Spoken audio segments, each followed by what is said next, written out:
Good afternoon, everybody, and welcome back to the channel. So we're back to cutting beans. It is dried off, the dust is flying, and it is perfect cutting conditions. So we are 3/4 of the way done with cutting soybeans now. We did cut yesterday late afternoon for a while. It did dry out then, and we were able to cut. But now it's really dry, and we're going to try to get some more of these mowed off and get them in the trucks and get rid of them. So we're probably going to maybe finish up in the next 2 or 3 days. We'll see what happens. We'll see how smoothly everything goes, especially after my little hiccup with the unloading auger. But hey, stuff happens. I'm not perfect. All right, let's get started.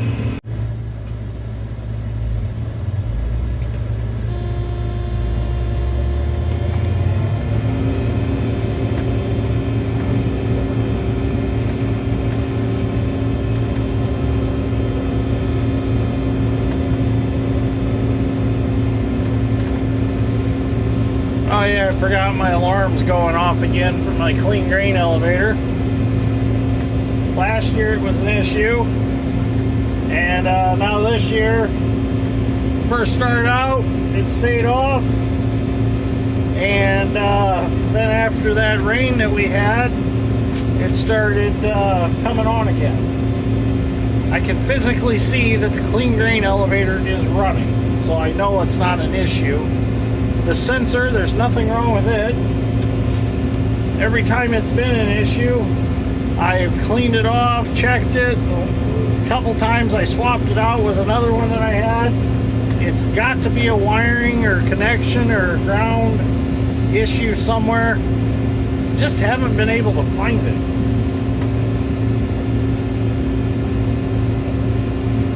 Now you watch, next couple days it won't rain, it'll get real dry, and that alarm will stay off.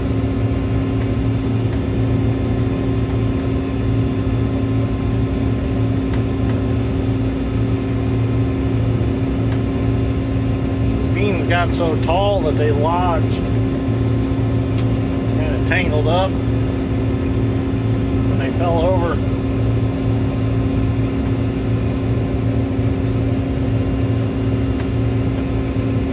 Take it easy through them so they don't run a big wad all at once in. The trouble with muck beans is sometimes they'll do that. They'll grow super tall and they fall over and they get all tangled up.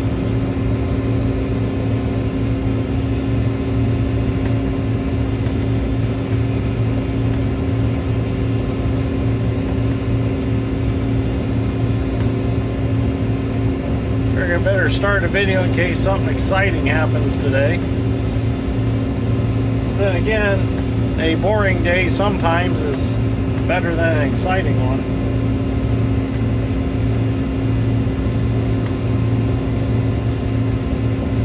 It's like we went for our ultrasound yesterday to see the baby, and that's what the doctor said. She says, "You want a boring pregnancy." Well, I never thought about it that way. So that's what we like to see as doctors, is boring pregnancies. Okay.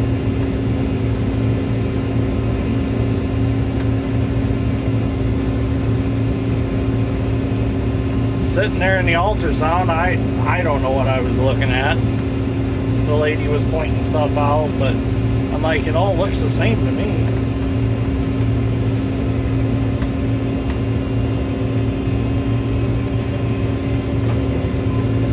Bunch of wood chips that got hauled in and dumped on this sand hill.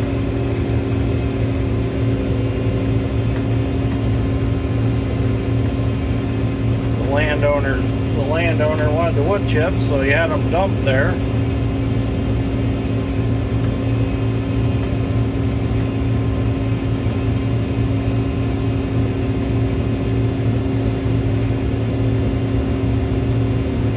But the ultrasound was pretty cool because they showed us like the hands and the feet. You can see her face.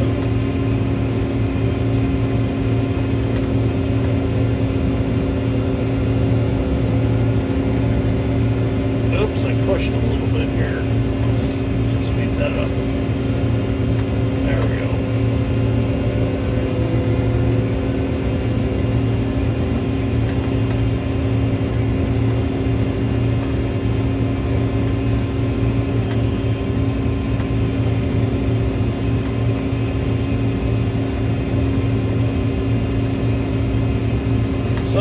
soon as harvest is over, I've got to start working on the nursery.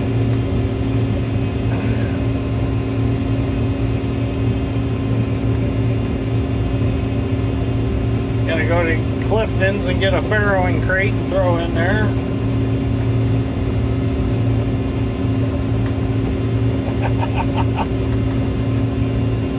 Some of you will get the joke. Those of you that know what a farrowing crate is, it's for when a mama pig has babies. It keeps her from rolling over on them.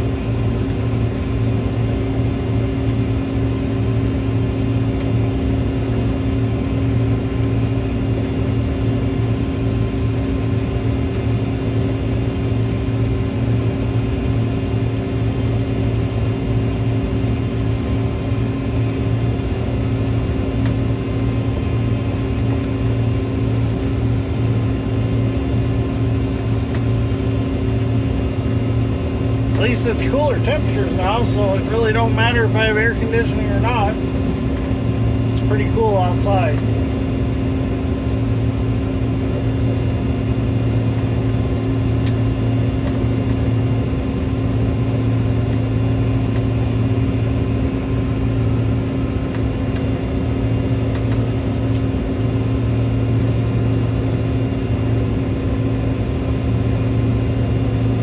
Dad's yield monitor yesterday, and the other field said that these beans, some of them were doing 80 bushel. But that's instant yield, of course. That's not field average. When I was cutting with the 2388 the other night, they were hitting 65, 70. These right here are probably, comparing them to what I was cutting over there, these are probably 65 right in here.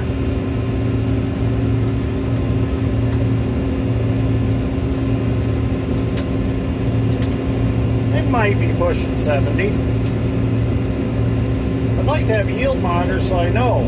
This combine at one time had it all, one of the old John Deere brown box ones, but the screen was junk, and the piece out on the elevator's in bad shape, so it was all, the original Green Star stuff was junk. There was a monitor, like a Farm Tech or something in here, but they took all that out when they sold the combine. But the sensors and stuff are still out on the elevator, so I don't know, I need to find out. Maybe I can get a screen for it and make all that work with minimal effort. The 2388, it's got the case monitor in it, and it was all pretty much set up, other than the screen was in bad shape when we got it. It looked like somebody punched it, and I'm pretty sure somebody literally punched it, because it looks like somebody's fist had hit the glass in it, or the touch screen.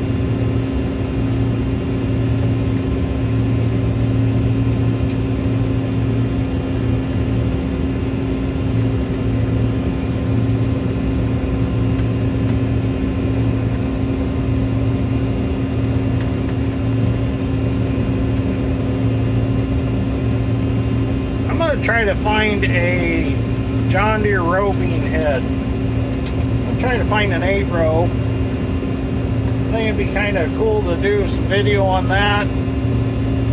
And I'd like to try to plant row beans in the muck instead of 15-inch row beans, and use that head to pick them, or cut them, I mean. Sorry, cut them.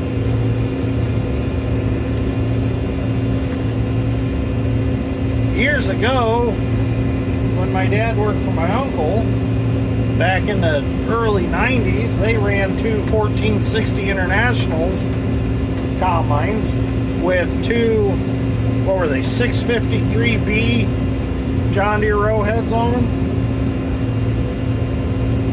And they planted all 30-inch row beans. Dad said the nice thing with them row bean heads is they're very flexible, and each row's independent, and he said you could really fly with them cutting beans. You cut beans at 5.5 miles an hour with them as long as you can stay on the rows. But they do have quite a few moving parts to them. But Dad was convinced they were a really good way to cut.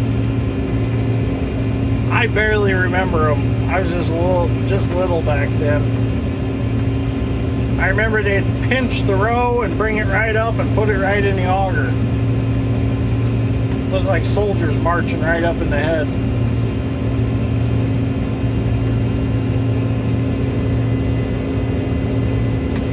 The problem was they were heavy, but with a 9650 I could probably handle an 8-row with no problem.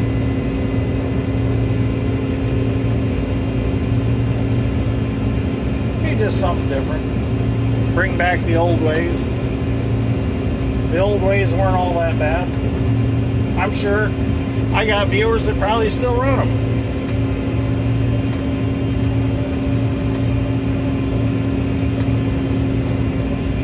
Alright, I'll get some video later on. So if you've watched my videos from spring planting, you'll remember this area. I struggled to get it planted because it was so wet. But look at it. Look how nice these beans ended up. Yeah, definitely was worth the struggle of getting this planted. I mean, there's a few spots where I had to raise the planter up, but for the most part, these turned out fantastic. Really nice. Yeah, here's a spot where I had to raise the planter because it was kind of pushing. But other than that, I got 95% of it planted.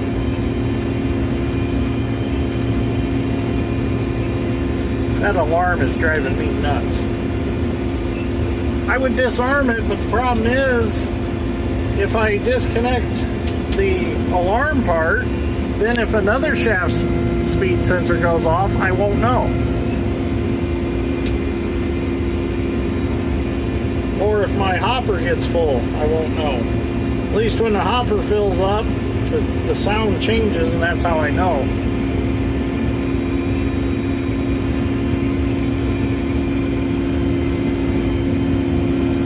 We're trying to knock out these lower wet spots, the muck spots. So if the dew drops kind of early, we can go back to the sand hills and we'll cut those beans off because they're a little more easygoing.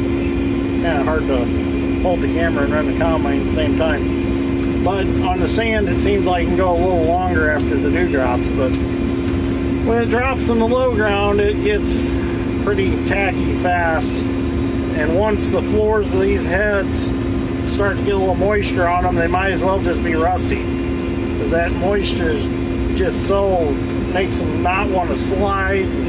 Beans don't feed evenly. That's why I think if we had draper heads, we could probably run a little later at night, just because they're fed a little more evenly than an auger type head. But here we go again. What do you want to spend? You know, draper heads are not cheap. Auger heads work just fine as long as the conditions are right.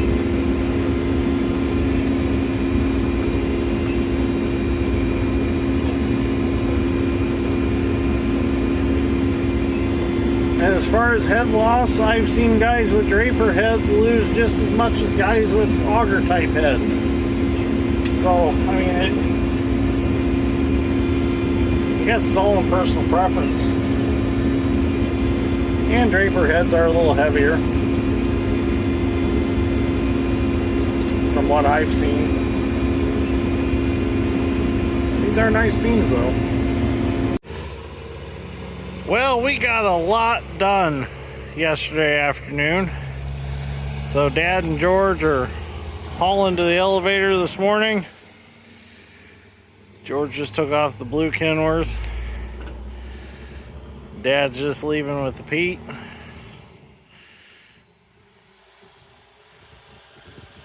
Oh, there he goes.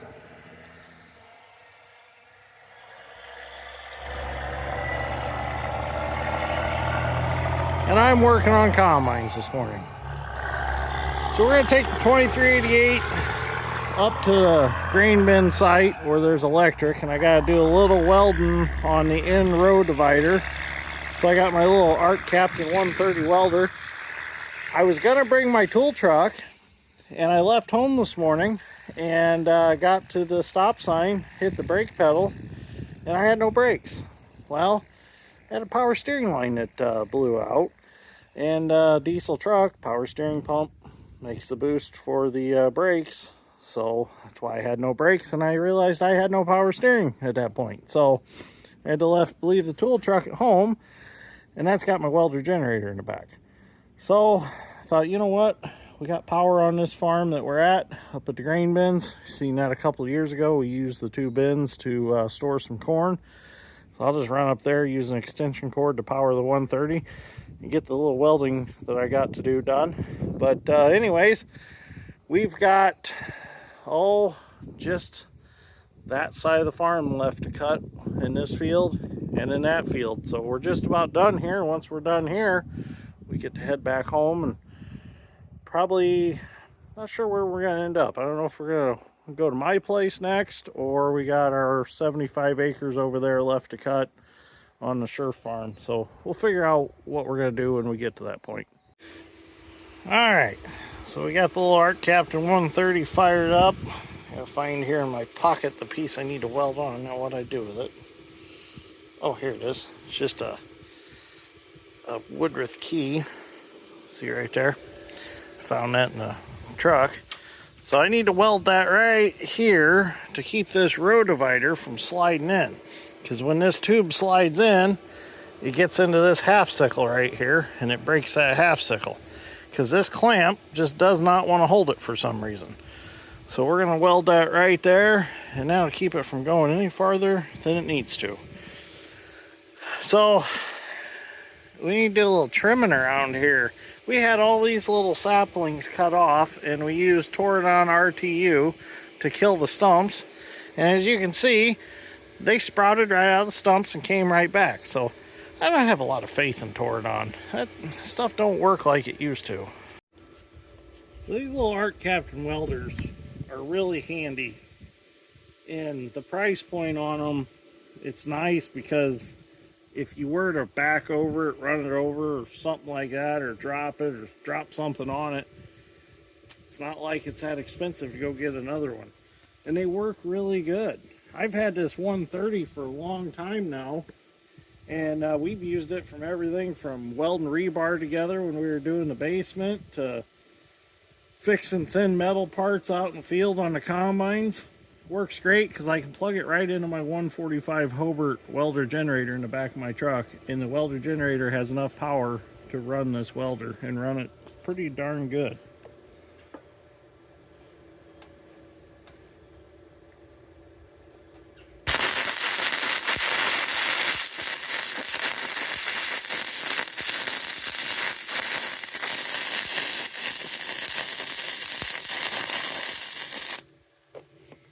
Now it is just flux core wire, nothing fancy.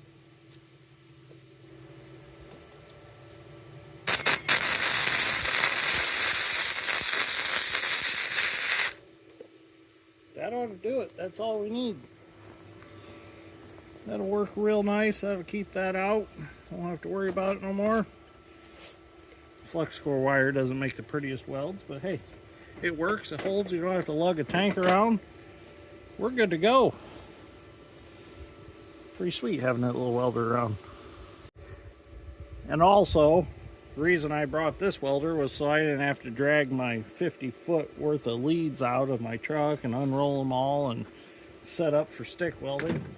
Just whip it out and go. Well, things dried off this morning. We got a good start. We're actually just about done. Probably another hour we'll be done here. My alarm's still going off, but something interesting happened last night. My automatic header control started working. So I don't know why.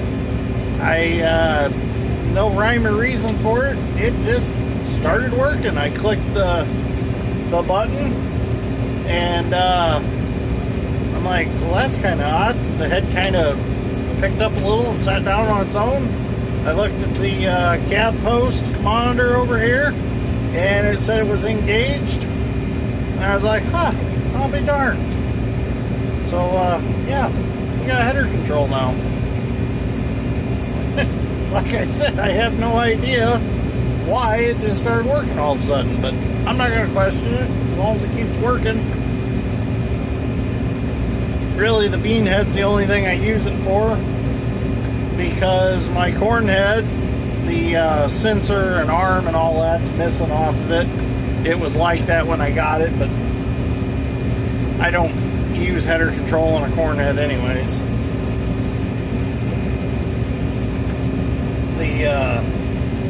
The 1083 corn head for the 2388, also it was set up at one time, but it didn't, some of it was missing when we got it.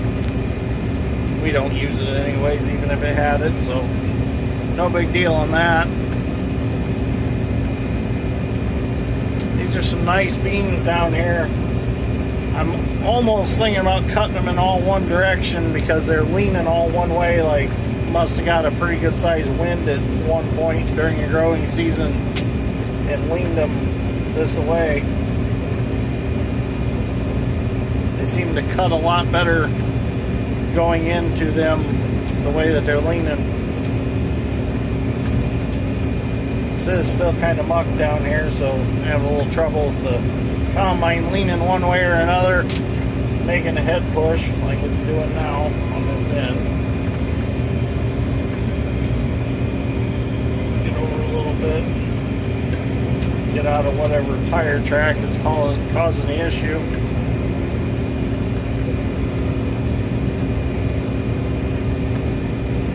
I really probably need a contour feeder house, just so as the combine tilts one way or another, as it sinks a little bit, it'll allow the head to automatically go either way.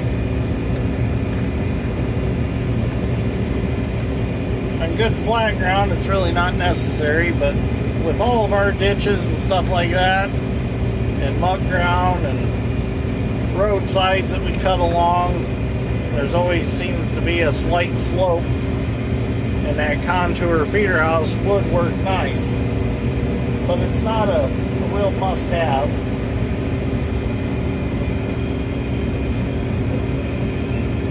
You notice it more with 30-foot heads versus like a 25 or a 20. Now, if you had like a 35-foot draper head, you probably want a contour feeder house. You wouldn't think that extra 5 feet would make a difference, but it really does. Plus, if you have a MacDon draper head, they have more flex to them than like one of these just straight platforms.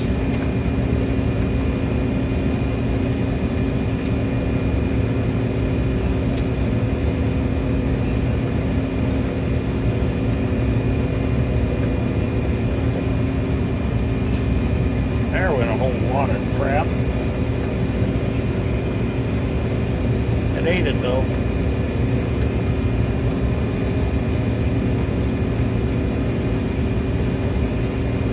I'm not taking a full head because I'm trying to clean up that side where we were having a little bit of pushing issue.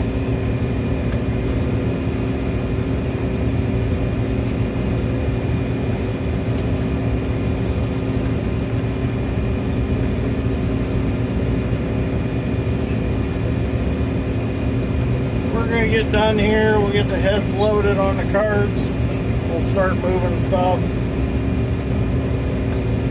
I really think we'll be done cutting beans this weekend, so it is Friday.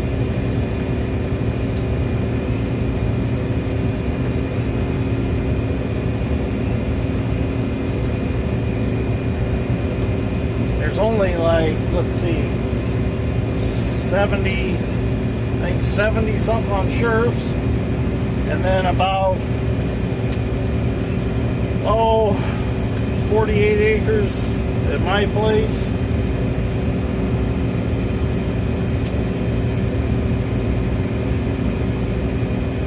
because my house actually burned up some of the acreage there, house and shop area, and then what we put into pasture or hay ground.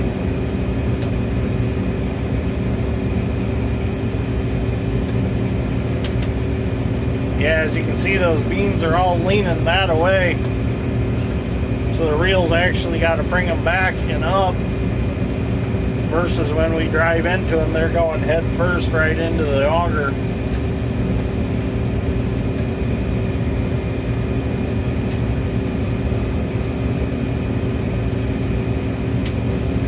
Trying not to run the reel too deep in them and make them shatter, but at a certain point I gotta keep it in there some to keep them pulled back in.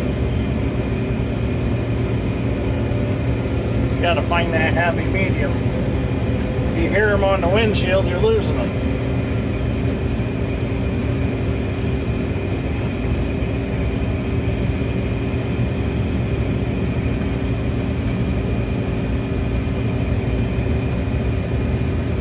Definitely got to figure out that shaft speed monitor alarm. I messed with it this morning, still can't get it off. Thinking about trying some jumper wires to fool it that the shaft sensor's turning or doing its job. Thought about pulling that whole console out and taking it in the house to my little RC workshop and soldering in a switch into the speaker for the alarm so I can shut it on and off.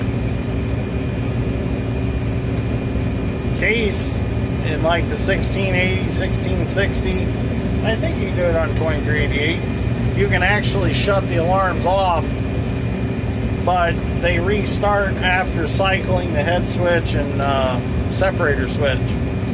So that way, a situation like this, when you can physically see that the shaft's running, which I can, because I can see the grain tank auger in my camera, so I know that it's running.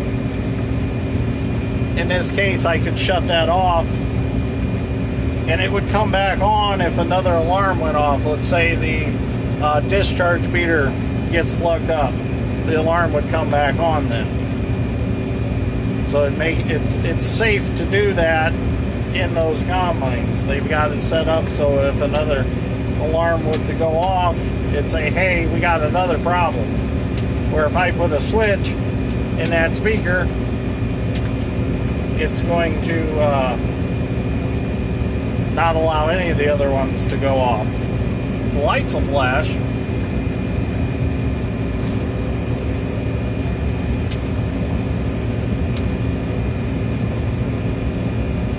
But we'll get it fixed here.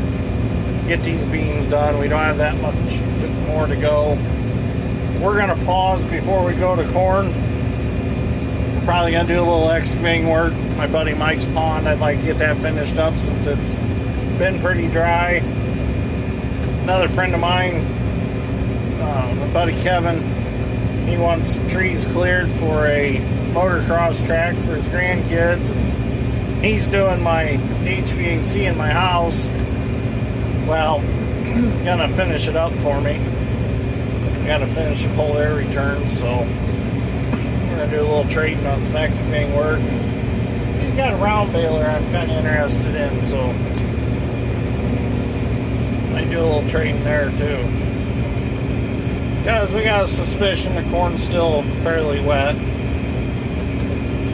We're gonna go maybe pick a little at the shop, see what it is, get some ends knocked off so that we got a little more space around the shop.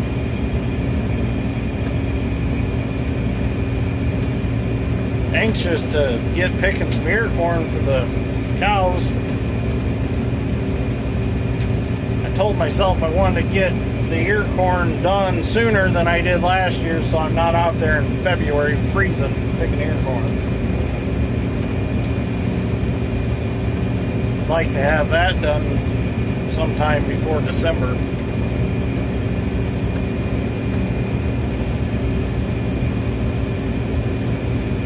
Alright, I'll get some video a little later on. No point in burning all the video up on the same thing. Got just this strip here to go. Dad started cutting over there. I guess he moved to the high ground and started cutting. So this is where he left off. Or started and worked over.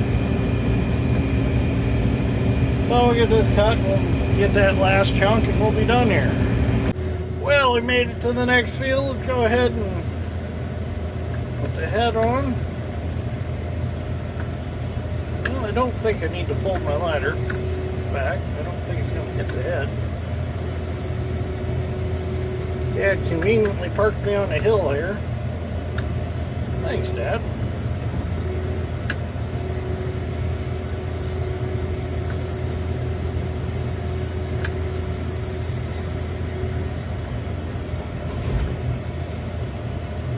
Go.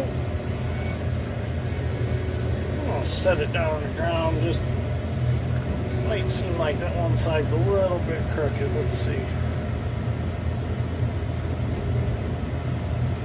I think it's alright. As long as the pins slide in, it'll be good. There, it's set down. Looks good. Alright, I'm going to get my shafts put on and we'll get cutting.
Dad's already been here. He got the field broke in. We got him moved here. Went to lunch. I told him go ahead and take my head to the field, and I would be there shortly. So we're here. We're gonna get cutting.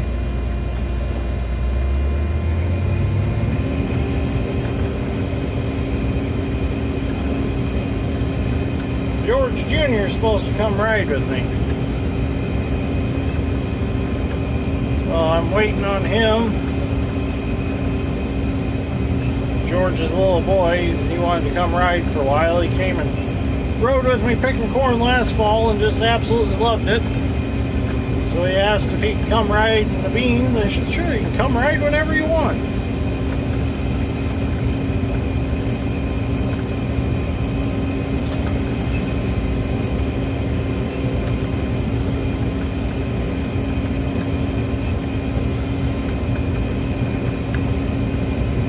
Kind of planted up on that hump over there. Gonna have to scoot over a little bit and cut what I can and then come back and clean it up. Got some green stems, but the beans are dry in the pods. Finally get to mow this cockleburrs off here in the corner. Things have been driving me crazy. Whoa. Old girl didn't like that water green crap.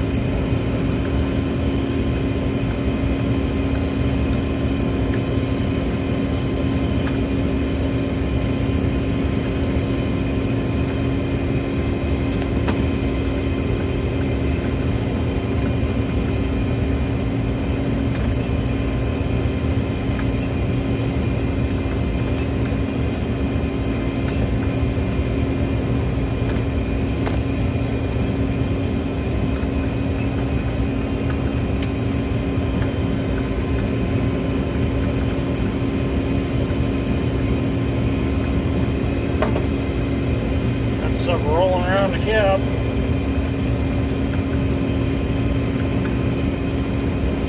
I'll watch out for utility poles and trees. I don't want to whack off my new auger.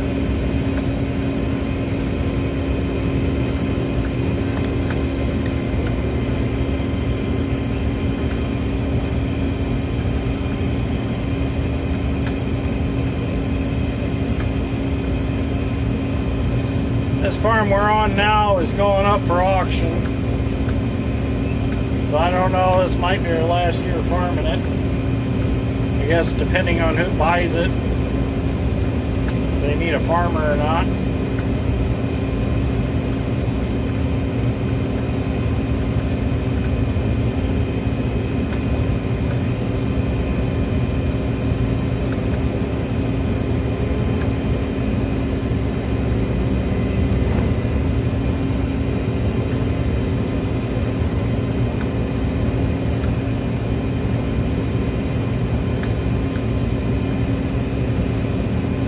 So if you're looking for a land investment, you want me to farm it for you.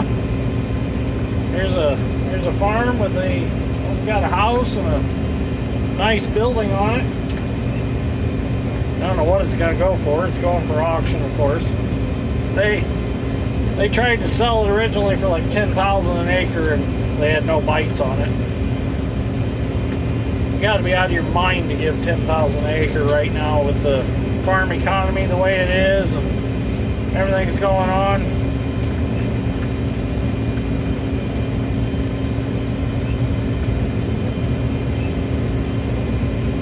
You can't farm it and make the payment on it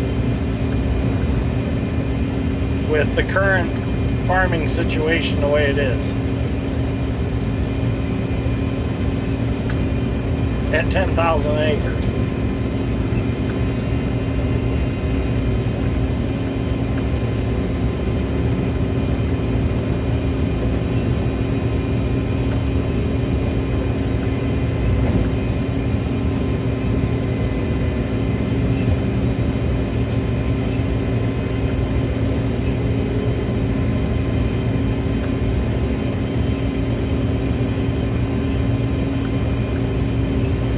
Like I was watching a dairy farmer that I watch. He makes Facebook reels. He's from Wisconsin. Super nice guy.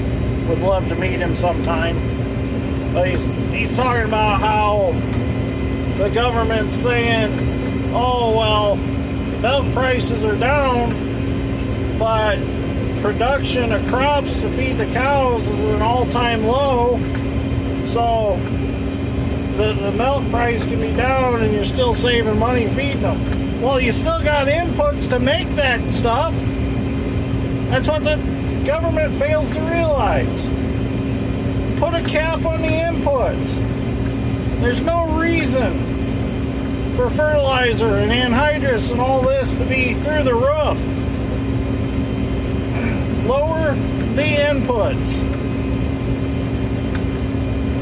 Simple as that.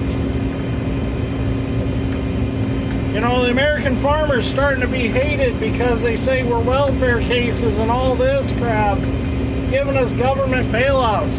You want to fix the problem? Lower the inputs. Give us a little better price on the grain and lower the inputs. Simple as that. And it could be done.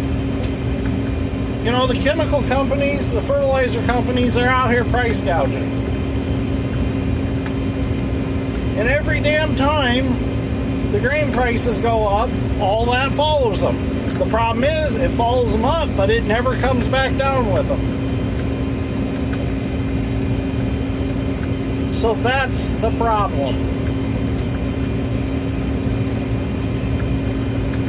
And this whole crap with the tariffs and stuff, it's ridiculous. The whole thing's a mess.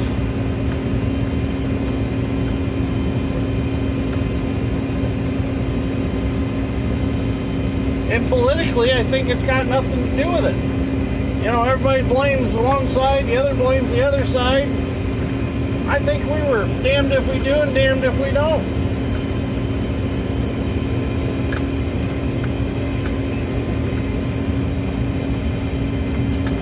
Everybody wants to fight, the government wants to be shut down. How about you just all get together and get along and fix the problem?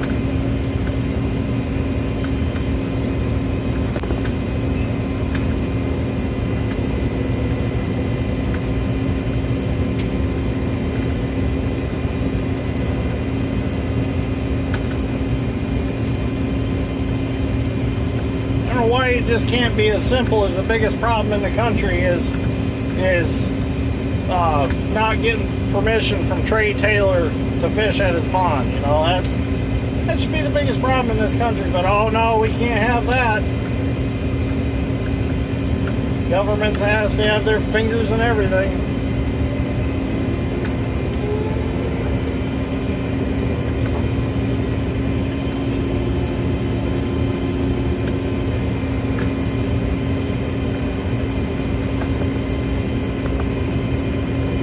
Really, agriculture would probably be better off without the government involved.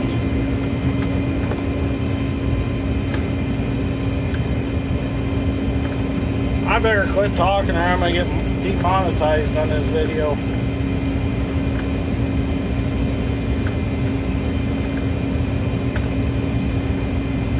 Yeah, what do I care? I'd still make a video anyways, just to prove a point. Care if I get demonetized anyways. What I don't understand, speaking of monetization on videos, I don't understand why some YouTubers do a Patreon's account and make people pay to watch videos. I mean, help me out here. Are the videos that they put on their Patreon's account that much better than their normal videos that they put on their YouTube? I mean, it kind of bothers me. You know, that would be like me taking the Mega Pump series, putting the first 2 episodes on normal YouTube, and then saying, oh, well, if you want to watch the rest of it, you got to go to my Patreons, and you got to pay me to see them. I'm not going to do that to my viewers. I'm sorry, but I'm just not going to do that. I don't feel that that's right.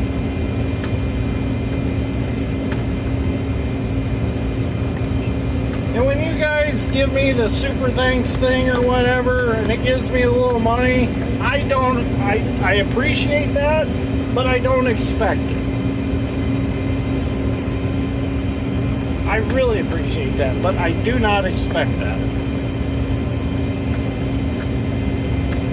You know, YouTube became one of my hobbies, and I'm very passionate about it.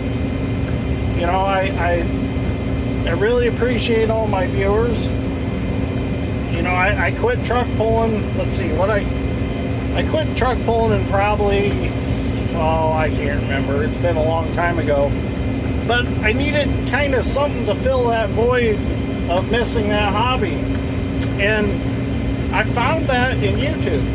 I really did. I mean, it's become my hobby. It's become my pastime. It's become my part-time job.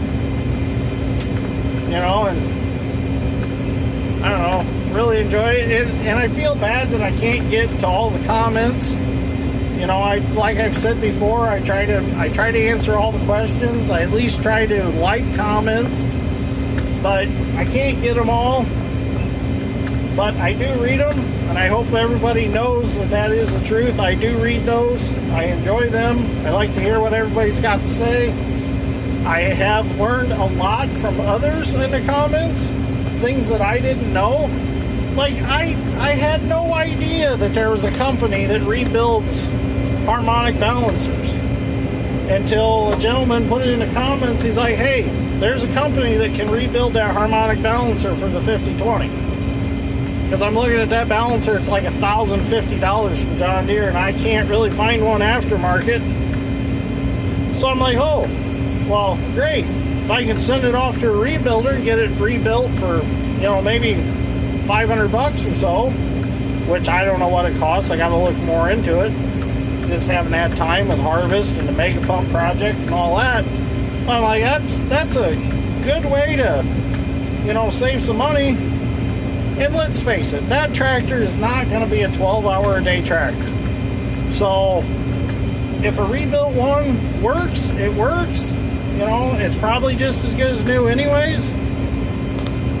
But my point is, with that tractor, it's not like it's going to be used in daily farming when it's balls to the wall farming time. I'm gonna mess around the hay with it, things like that. Plow day. It's going to be a work tractor, but at the same time, it's a play tractor.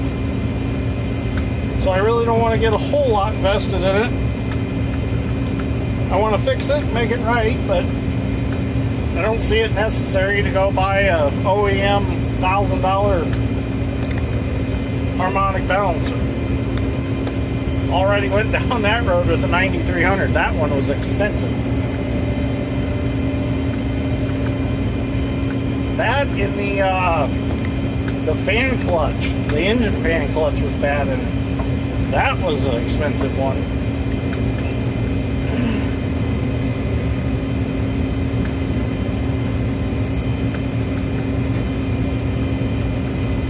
These beans aren't looking too bad. Except somebody got a little wide right there or something, I don't know. Row quit planting, I don't know. That guy that plants for us, he just, sometimes I question him.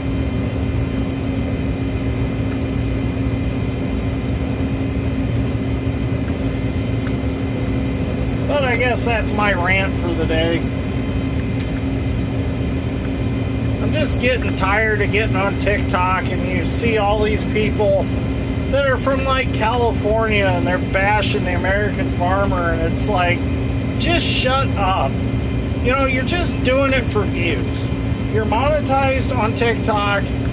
You're sitting here just bashing people without actual facts, because I have watched some actual like market analysis people that know exactly what's going on with our current situation of farming, and they analyze what these people are saying on TikTok, and they have no actual facts to back what they're saying. They're just running their mouths for views. And I can't stand that. Don't run your mouth just for views.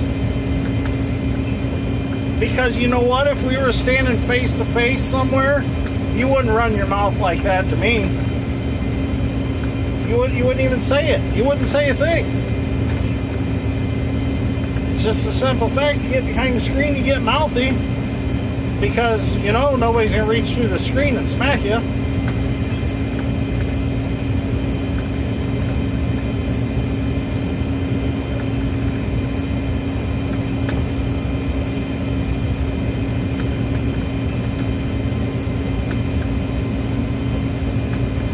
I don't know. It gets annoying, and it doesn't bother me. I'm just saying what goes on. It doesn't bother me at all. I give a shit, care less.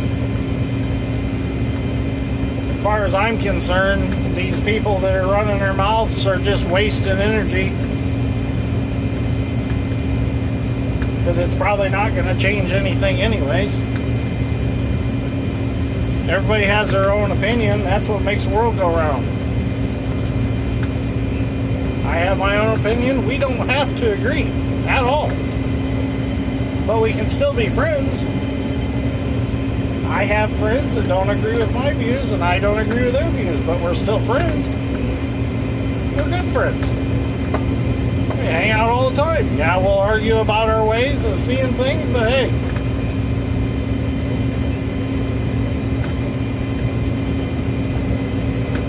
That's just how it should work.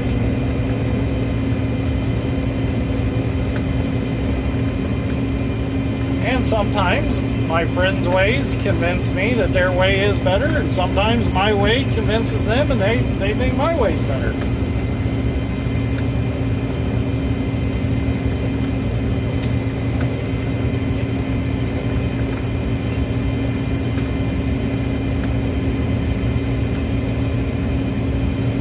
Alright, I'm done with it.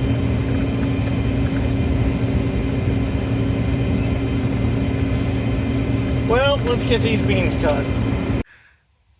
Well, good morning.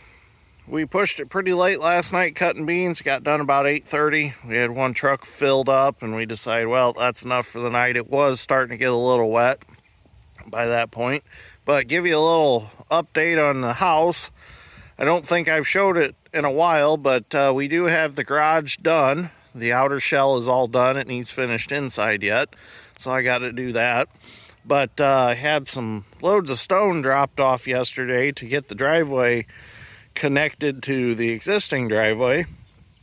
So when we get out of vehicles now, we don't have to walk in the sand to get in the house. But eventually I want to put an apron in front of the garage there. Probably come out so far. I'm not sure how far I want to go, but pour all that concrete. And then I want to get some sidewalks done. I need to get the back fence done, so the dogs can actually utilize the whole backyard. That's the next thing on my list. As soon as harvest is done, I want to get that done. And then we are getting a front porch put on the house here in the next couple of weeks. It's something I wanted to get done, and that'll give the house some more architecture to the front of it and make it look a little more appealing. That was the idea all along, was to have that front porch with the gable towards the field there, and that'll make it just look pretty, I think. So all right, I'm gonna get to the shop, get Dad, because I got his truck, because yesterday my truck blew a power steering line out and I lost brakes and I lost power steering. So gotta get that fixed this weekend too. So always something to do, always something to do. It never stops. So all right, I'm gonna get to work. Well, finally made it to my place. It's kind of nice to mow these beans off after watching them all year grow. Get them mowed off and get to look at a nice clean field for the rest of the year.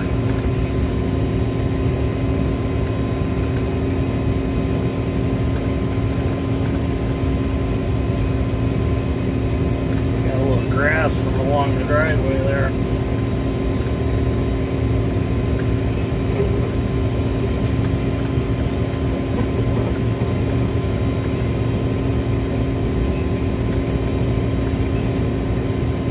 Thinking about redoing the yard around the house. I'm not too happy with the way the grass turned out. I think I'm gonna have to maybe spread some black dirt.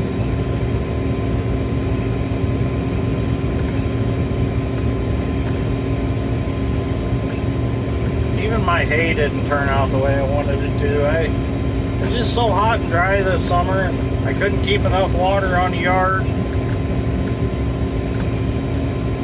Should have done like an underground sprinkler system, maybe. Maybe I'll do that before I replant it.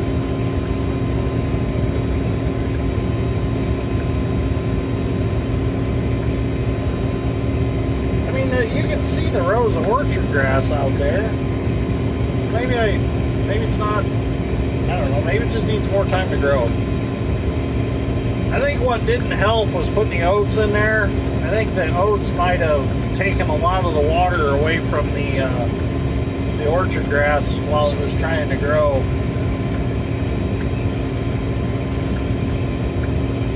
Got a lot of that turkey foot growing out there right now. I don't know if I can spray that stuff and kill it off. There's a talk to my agronomist, get his opinion on it. I know over along the tree line in the shade, the orchard grass is beautiful. But it was just so hot and dry that it just baked it where the sun hits a lot.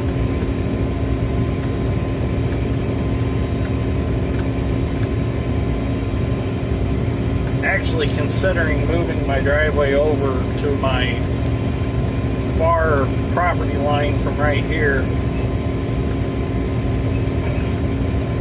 So I'll be moving it over about 150 feet. Just so I don't have to come in beside this house, even though they don't mind. I just hate making trips past their house. Plus, if I move the driveway over, that would give us some more front yard and give me some more area to fence in for pasture. We're thinking about putting hay on this end of this farm just because with the utility poles that run through the center of right here, they're bare to spray around, and also it's high ground, and as you can see, especially under these trees, it don't produce very well.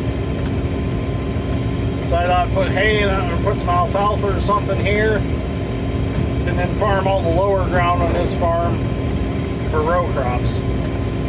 Or we thought about putting different sections, like making it in 4 different fields, and I'll put different, like I'll put some oats out, I'll put some wheat out, you know, just go a bunch of different small grains on it. Sticks.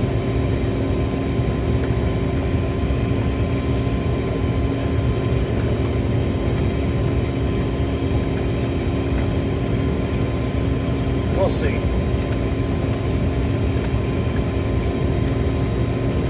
I was going to put the wheat on it, but forgot to notify crop insurance in time for that.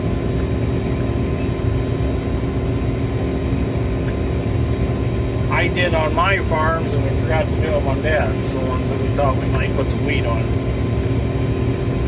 So I do have one farm that I can put wheat on.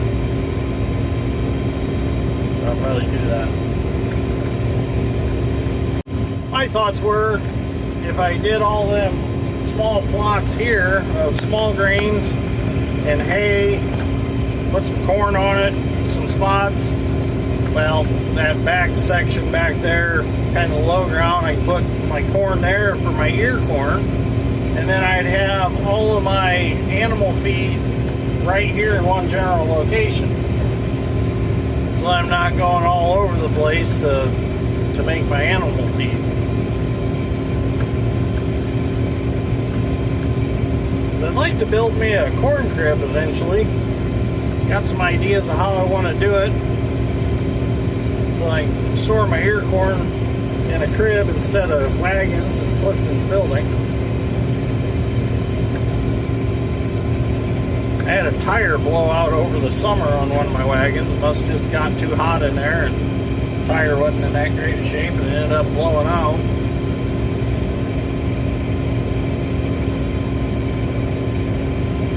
It'd be nice just to put in a crib, then I don't have to worry about all that weight sitting on old tires. I mean, it works pretty good having it in the wagons because you just go hook onto a wagon and go. Take it back to the dad's and grind it for feed. Here my thoughts were I'd set myself up with a crib and all that, and then I would just grind feed here. Take it over to Dad's for what cows I have there.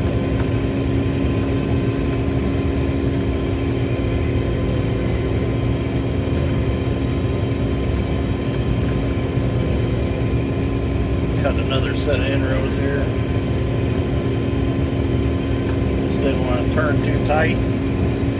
Get all that bean dust and crap in Pete's front yard.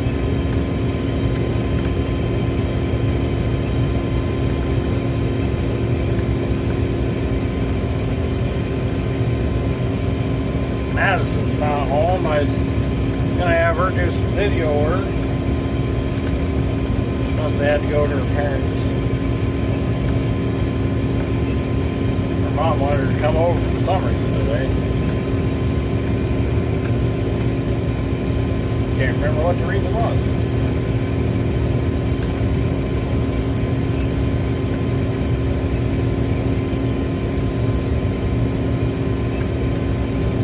Well, this is the last, so we're down to the final push here. Get this cut, we are done with beans. Hoping to get this cut today and then maybe have a Sunday off to do some other stuff, like fix the power steering on my truck. I need to con my buddy Zach into doing it for me.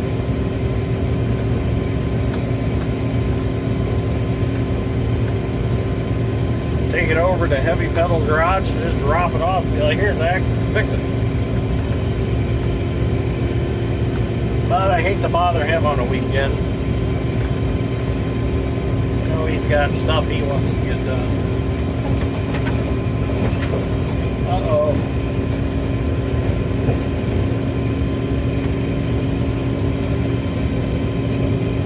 Oh, he scalped off a groundhog hole.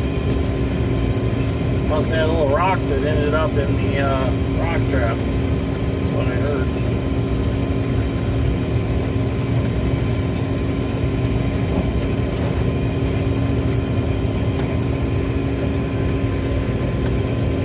There we go. Ends are done. Well, good morning. It is Sunday morning. Soybeans are done. And I'd like to say that when we were done cutting beans yesterday, I shut the switches off, unloaded the hopper, parked the combine, and took the rest of the evening off. But oh no. It didn't work like that at all. We were down to our last 60, 70 foot wide strip through the field, and a wad of water hemp stems went through, and the belt started slipping for the discharge beater because there is an issue with the tensioner. I found out the spring is partially broke out. I didn't realize that. It must have happened at some point when it was out here. And when it slipped, it allowed the rotor to run a big old wad of crap right into the discharge beater, and it stopped them both. There's the discharge beater back there. Here's the rotor right here. So I had to get it cleaned out, of course. So Dad and I worked for about 3 hours on it. I had to take this section of grates out. We actually had to hook a chain on the rotor and take my little 17 Z9A Hyundai mini excavator, and we turned the rotor backwards till we got it freed up. I also took the 17 with a big pipe wrench on this hex here on the end of the shaft for the discharge beater, and we kept working it back and forth and dragging stuff out. We got a pile here. This is the pile that finally came out after I got everything running again. Had to flip the chopper up to dig that out in there. Another pile over here. After everything I've been through cutting beans this fall, I've cut through giant ragweed that were green. I've cut through grass. I can't believe this happened. I honestly cannot believe this happened. It had to be that spring broke and just the right wad got in at the right time and just locked her up. But on the lighter note, soybeans are finished. We can clean everything up, blow all the dust off, get rid of all this crap. I'm going to go tomorrow, get a new spring for that. I'm going to put a new belt on it also because that belt's junk. Got to get this chopper folded back down and in position. And then we are moving on to corn. My favorite crop to harvest is the corn. So I don't know if this is a failure on my part or a failure on the combine's part, but it just seems like we've been through some pretty nasty stuff for it to be a failure on my part. I think it's just a mechanical failure. That happens.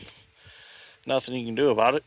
So anyways, thank you for watching. Greatly appreciate it. Hopefully you enjoyed soybean harvest, because this is the last video of it. We're moving on to corn. So we might pause, like I said, for a little bit. I think I talked about that earlier. Might go do a little bit of excavating work and then start some corn. All depends on the moisture of the corn. We don't have a dryer set up, so we depend on it to field dry. So we'll see what happens. But probably a week or so if we do pause. But hey, I'll bring you all along for the ride, regardless if we do excavating or farming. So thanks for watching. We'll see you all in the next one.